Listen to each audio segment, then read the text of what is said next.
If you're watching this, chances are you're still thinking about them.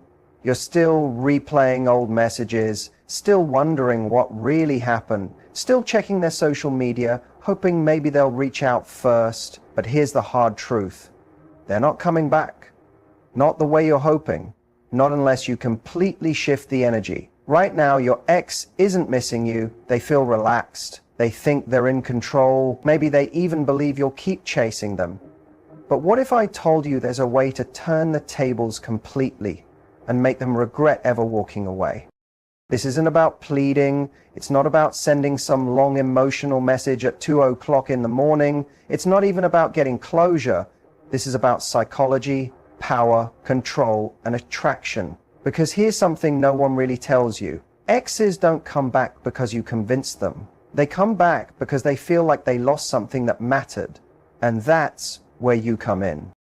In this video, I'm going to show you exactly what to do, one powerful shift that makes 99% of exes start thinking about you constantly, not because you begged, but because you became unforgettable. If you've been stuck, wondering why your ex seems totally fine without you, or why the no contact rule isn't doing what it's supposed to, this video is the wake-up call. You stick around, because by the end of this, you won't just understand what makes an ex come back, you'll know how to make them chase you.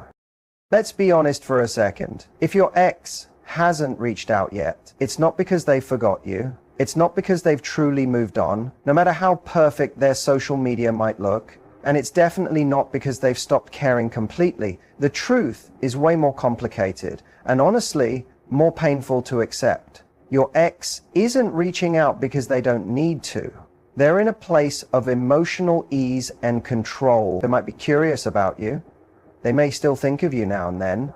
But if they think you're still emotionally available, still holding on, still hoping, they feel no rush to act.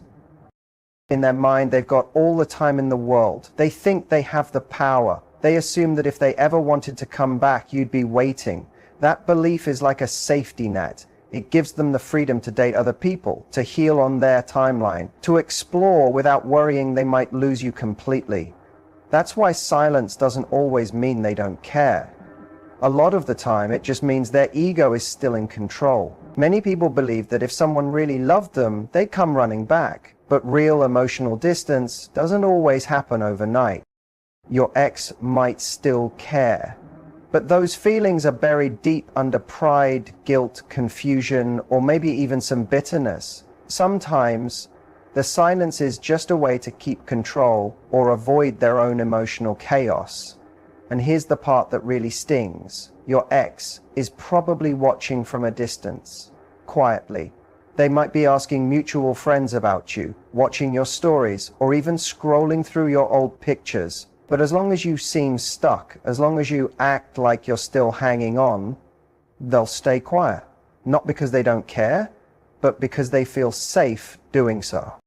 That's why sending long texts, trying to make them jealous, or posting thirst traps usually doesn't work. It tells them you're still emotionally open, even though they've done nothing to deserve that kind of access to you.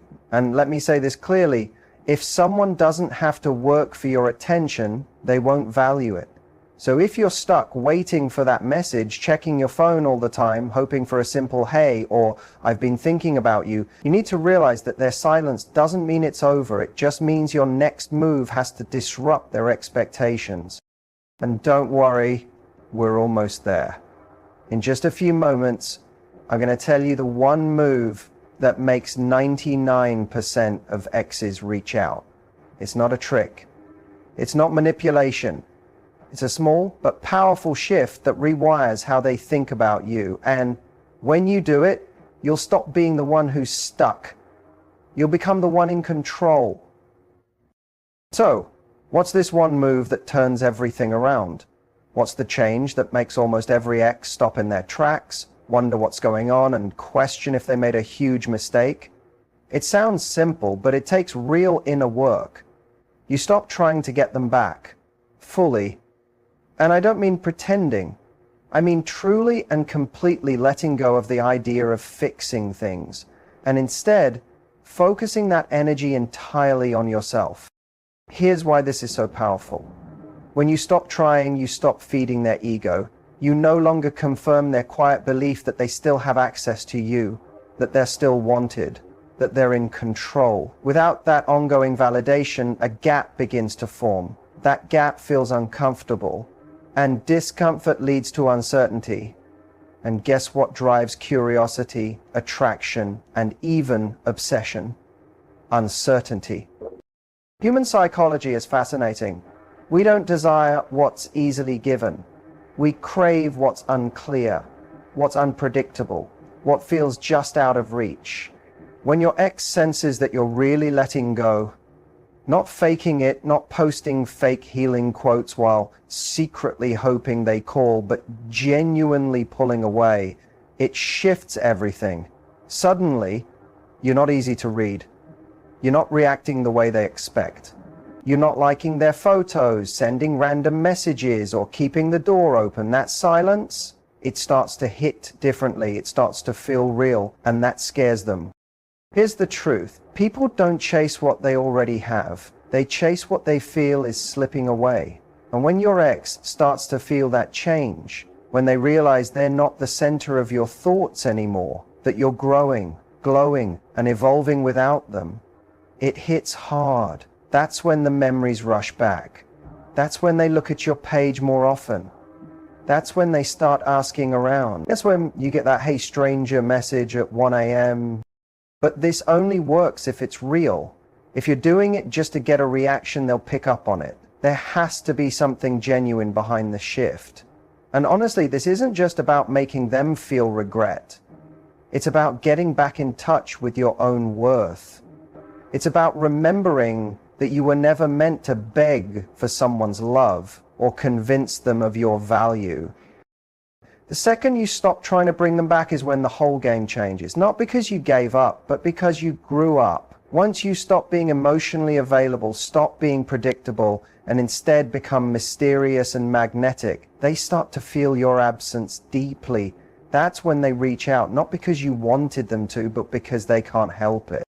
So now you might be asking, why does this actually work? What's really going on in their mind when you pull away? It comes down to two emotional drivers: curiosity and regret. These are the feelings that distort reality, trigger longing, and make someone romanticize the past they once chose to leave behind. When you stop giving them access, when you stop feeding their need for attention, their brain starts to fill in the blanks. That silence becomes louder than any words. Your absence becomes more noticeable than your presence ever was. Suddenly, the certainty they had, "You'll always be around," starts to fade. That fading certainty sparks curiosity. They begin to wonder, why haven't I heard from them? They meet someone else. Are they finally moving on? Curiosity is addictive. It drives people to look for answers. In relationships, the unknown is often more attractive than the known. You're not who they thought you were. You've changed the pattern, and that unpredictability draws them in. Now, when regret starts creeping in alongside that curiosity, it creates a storm. Regret doesn't always come with big dramatic realization. Sometimes it's just a smell, a photo, a song that brings back a wave of memories. And suddenly they miss something they once didn't value, but they don't miss the version of you that waited around. They miss the version that was confident, glowing, independent, the version they now fear someone else is enjoying. And when curiosity and regret collide, it creates a powerful emotional pull. That's when they start reaching out, not because you begged, but because you became the person they're afraid they can't get back. That's the strength of true silence. That's the force behind your transformation. Let's dive even deeper. Why does all this work from a psychological standpoint? Human beings crave connection, yes, but we also crave what we feel slipping away. When you pull back, your ex doesn't just notice it, they feel it in their nervous system. That's because of a concept called reactance, our instinctive reaction to losing access or control. The moment someone feels like they've lost a grip on you, they want it back. Your ex might not even realize what's happening, but suddenly they're thinking about you more often, not less. They start remembering moments, wondering if they messed up. Add to that something called intermittent reinforcement, that on and off emotional reward cycle we get addicted to. It's why relationships with ups and downs are so hard to let go of. The highs felt so good, and now that they're gone, your ex starts craving those emotional hits again. Then there's the Zeigarnik effect, the brain's tendency to remember incomplete stories more vividly than finished ones. Your ex didn't get closure. They didn't get the final scene they were expecting, and now that unfinished feeling becomes mental clutter. It loops in the background of their mind, sometimes for years. And lastly, ego. They might not admit it, but when they see you doing fine without them, not falling apart, not begging, not seeking attention, they feel rejected. And that kind of ego hit cuts deep. It shakes their confidence. It makes them second guess everything. These psychological triggers work quietly, but they're powerful. And when you understand them, not to manipulate, but to take back your energy, you stop feeling powerless. You become the one who chooses. And that, more than anything, changes the entire story. They give you the chance to take back your power, your energy, and your peace of mind, while your ex starts to feel everything you once did. In this next part, I'll walk you through the exact things you need to steer clear of, the usual mistakes that can take away your power and push your ex further away. Don't miss this. In this part, I'll show you exactly what to avoid, the common mistakes that drain your strength and send your ex running in the other direction. Don't skip this. Let's get into the real stuff, because this is where most people go wrong. You might be doing everything right for a while, staying quiet, leveling up, focusing on yourself, but one single mistake can mess up all the progress you've made. So, if you really want your ex to come back, and more importantly, to come back wanting you, there are a few important things you simply can't do. First mistake: reaching out too soon. This one's super common. You're doing fine, staying silent, and then suddenly one lonely evening you send that, "Hey, just checking in" message. Seems harmless, right? But to your ex, it confirms what they hoped. It tells them you're still emotionally open. It boosts their ego. Worst of all, it puts them back in control. Once they know you're still there, the urgency fades, the mystery disappears. You basically handed them the closure they never earned. Second mistake: posting thirst traps or pretending to be happy just to get their attention. We've all felt tempted to post that amazing selfie or a fun night out clip, hoping they'll see it and miss us. But if it's done just to make them jealous, they'll pick up on that energy. It doesn't show confidence, it shows calculation. Nothing says, "I'm still stuck on you," louder than trying too hard to act like you're over them. Third mistake: watching their social media or reacting to their posts. Every like, every view, every casual story reply tells your ex one thing: you're still paying attention. That gives them quiet power. Believe me, the ones who get missed the most, they vanish. Their energy is no longer there. Their name stops showing up.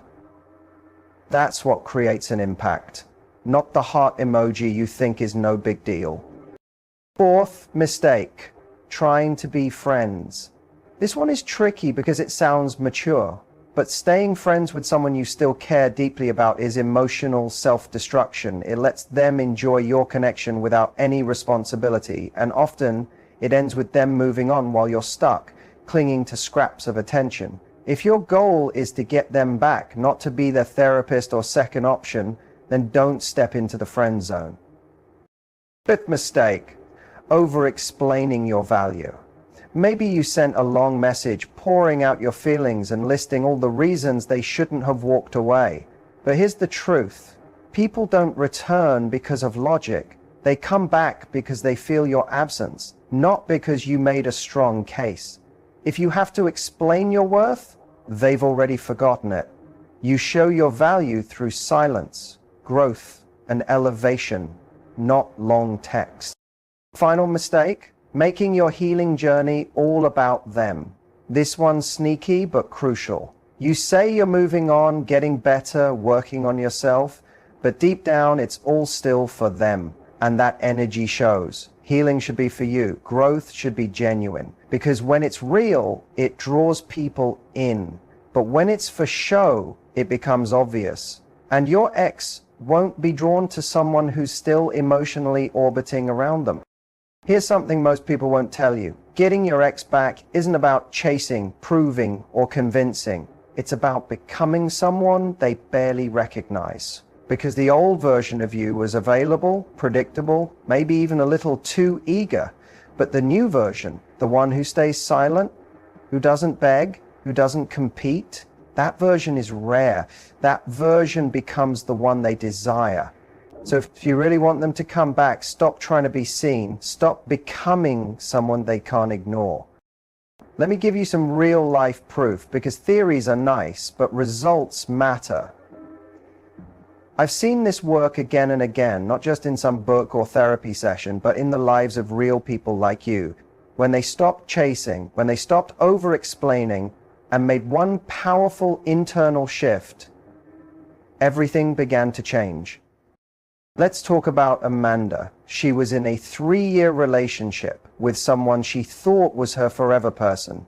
Then out of the blue, he said he needed space. Classic, right? She pleaded, reasoned, even wrote him a heartfelt letter. None of it worked, so finally she let go. No texts, no cryptic Instagram posts. She disappeared. Not to hurt him, but to protect her peace. 3 weeks later, he messaged her. Hey, just thinking of you. Hope you're well. And she didn't respond immediately. She waited 2 days. When she replied, it was friendly, short, and emotionally neutral. Suddenly, he was chasing her. Why? Because her silence said more than her words ever could. And now they're back, but on her terms. Then there's Jordan. His breakup crushed him. He got blocked on everything. She said she needed time to find herself, which he later realized meant she thought she could do better.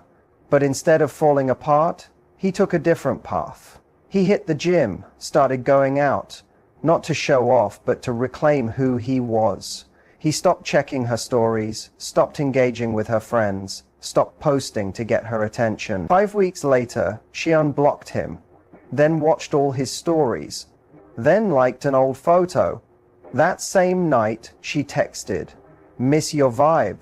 Can we talk?" She felt the shift. He was no longer predictable, and that made her wonder if she'd made a mistake. He wasn't waiting anymore, and that made her come back. And then there's Sophia. Her ex told her flat out, "I just don't feel the spark anymore." Painful, right? But instead of falling apart, she did what most people don't have the strength to do. She disappeared. Blocked him everywhere. Not out of anger, but to guard her peace. She traveled, started journaling, built a side hustle. One day, she stopped even thinking about whether he'd reach out. 6 weeks later, she saw him at a party. He looked at her and said, "You're glowing. Something's different." That wasn't a compliment. That was regret. That was curiosity. That was him realizing he'd lost something real. All of these people had one thing in common. They stopped trying to win their ex back and started focusing on becoming someone who didn't rely on anyone else for approval. And that's when everything shifted. Not because of games or clever messages, but because real power is silent, focused, and impossible to ignore. So if you're asking, will this work for me? Here's the answer: yes. If you commit to this change, let them wonder where you went. Let them feel your silence. Let them sit in the space your energy used to fill, because those who really miss you, they won't stay silent forever. They'll come back if they believe you've truly moved on. And now, let's talk about what to do once they finally reach out. You've pulled your energy back, you've stopped chasing, you healed quietly, you leveled up, and then it happens. They message you. Maybe a casual hey, maybe a like on an old post, maybe that late night "I miss you" text. Suddenly your heart starts racing, you want to reply, you want to make sense of it, but wait. This moment can either reinforce your power or give it right back. Here's what to do. First, don't reply right away. I get it. Seeing their name can hit you like a wave, but this isn't about playing games. It's about keeping control. Take a moment. Let a few hours pass. Why? Because quick responses tell them you were waiting. A delayed one shows you're not desperate. That's power. Second, keep your reply simple, neutral, and calm. Don't come in with emotion. No OMG, I missed you, or where have you been? Keep it chill. Try something like, hey, hope all's good with you. Been a while. That tone is perfect. It's kind, but it doesn't scream availability. It forces them to put in more effort and makes them curious about where you are emotionally. Third, let them show their intentions. A big mistake is taking one message and thinking it means everything. Don't assume one hey means they want you back. Are they consistent? Are they asking real questions? Are they talking about the past? Let them show you. Don't fill in the blanks with your hopes. Make them earn your attention again. Fourth, match their energy, not their words. If they're vague, you stay vague. If they open up, you can open up just a bit, but never overdo it. If they flirt without being serious, don't give more than they're giving. You're not chasing clarity, you're waiting for honesty. Fifth, don't rush to meet up. Even if they hint at seeing you, take it slow. Suggest something light, if and only if it feels right. Don't fall right back into old patterns. You're evaluating now. You're not the same person they walked away from. They need to earn access to this new version of you. Sixth, keep your boundaries strong. This is where people often slip. If your ex wants to come back into your world, they need to come correct. No drama, no confusion, no half-orphans. You're not restarting what broke. You're starting something entirely new based on respect and real growth. And seventh, stay rooted in your strength. Remember why you pulled away. Remember who you've become. This isn't about proving anything. It's about being with someone who truly values you, not just now, but always. And if they can't meet you there, that's your sign. That's your closure. You've already done the hard part. You've healed. You've detached. You've taken your power back. This last part is simply about protecting what you've built and never settling for someone who let you go once. So here's the final shift, the belief that changes everything. This was never just about getting someone back. This journey was about becoming a person who doesn't need anyone. Because the truth is, when you stop chasing, you create space to receive. When you stop pouring love into someone who couldn't hold it, you begin to pour it into yourself. And that glow, that new energy, it speaks louder than any message ever could. You don't win by proving your worth to someone who missed it. You win by becoming someone who will never question it again. So if you're still hurting or wondering if it's worth it, hear this. Healing is never wasted. Choosing peace over chaos is never weak. Pulling back isn't cold, it's wise. Every time you stopped yourself from reaching out, that was strength. Every time you stayed silent, that was growth. Every time you chose yourself, that was self-respect in action. You're not who you were when they left. You're stronger, smarter, and more grounded now. And if they come back, great. But this time, you choose if they're right for you. And if they don't, that's not rejection, that's redirection. That's life making space for someone who sees your value immediately. Someone who doesn't need to lose you to understand your worth. Let this be the moment you stop giving your power away. Let this be the moment you understand love isn't about proving, it's about matching. The version of you who begged, waited, refreshed, and hoped, she's done. From now on, you guard your peace like it's gold, because it is. You're not an option. You're not here to compete. You're here to be chosen, seen, respected. So walk forward with your head up, your heart steady, and your standards unshakable. You don't attract love by chasing it, you attract it by becoming it.